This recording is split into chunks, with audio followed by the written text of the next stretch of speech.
Rayne, Ron, and Smithy are in a cave. The helicopter is parked outside. The trio are not injured. Ron speaks to Mr. Rayne. You can't keep going round pretending that you're some kind of you're not. Rayne contemplates the multiple narratives around his existence. I know that. I believe it. Ron is unsure and asks further questions. Oh, it's not about whether you believe it or not. Nobody else does. Mr. Rayne replies. I know that. I don't believe it myself either, but it's a very effective tool to actually convince all of these people that perhaps it would be unwise. Ron is frustrated and scolds Mr. Rayne. You have any idea how many... A radio has picked up the signal.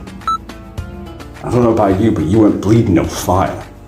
It is flashing orange and picking up the conversation between the trio. Bleeding all over the fucking floor whilst we had fucking 10 doctors trying to get those bullets out of you. Just to keep you alive, because you're a fucking idiot. And every time you go out anywhere, you do something stupid.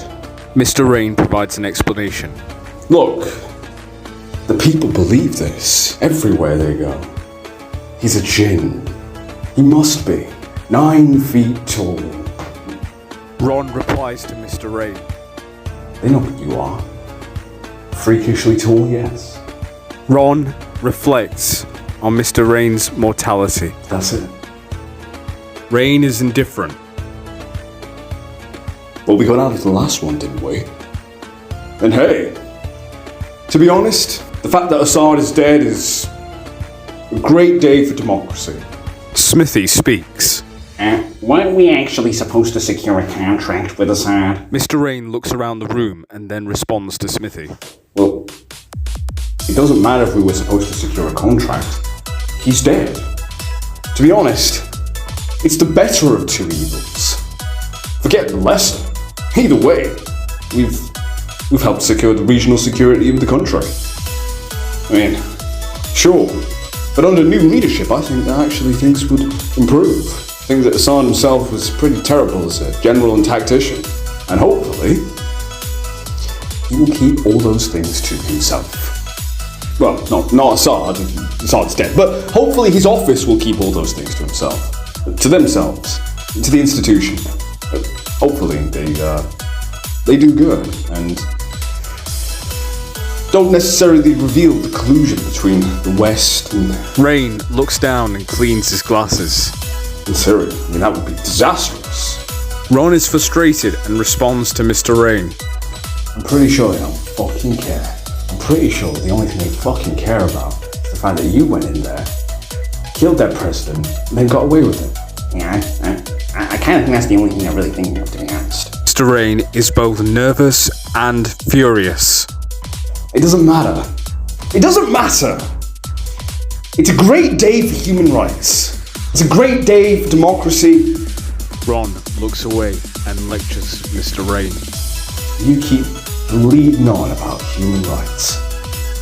Do you even know what the FSG group is? You don't. You never have. They're murderers. Not murderers as soldiers, murderers as people. They do crazy shit, that's why we hired them. Because they're so okay with being below the records. They do crazy shit, every single one of them, and they get funneled down to FSG. Mr. Rayne cleans his sunglasses. Well, I know that. And at the end of the day, Mr. Rayne looks around the room. Who are you to question why I was doing anything? I mean, FSG has been slowly corrupted for so many years. Forget the corruption of FSG, the corruption of the Ba'athist regime. It is our duty, Ron, Smithy, to keep this between ourselves because we've actually helped democracy spread. What we've done by killing Assad is freed Syria from a tyrant. Smithy questions Mr. Rayne. Aren't they just going to replace him with the general who found him? When he's the only person capable of leading the army, probably the person de facto, their political leader. If they even announce it at all. Mr. Rayne stares at Smithy and then turns his head and looking up into space. Well, certainly not a personality, let's just put it this way. That man will keep himself below the radar as much as possible. That's important. It's important for democracy. It's important for freedom, human rights. And look, we have to occasionally see the bigger picture here. That's what this is all about.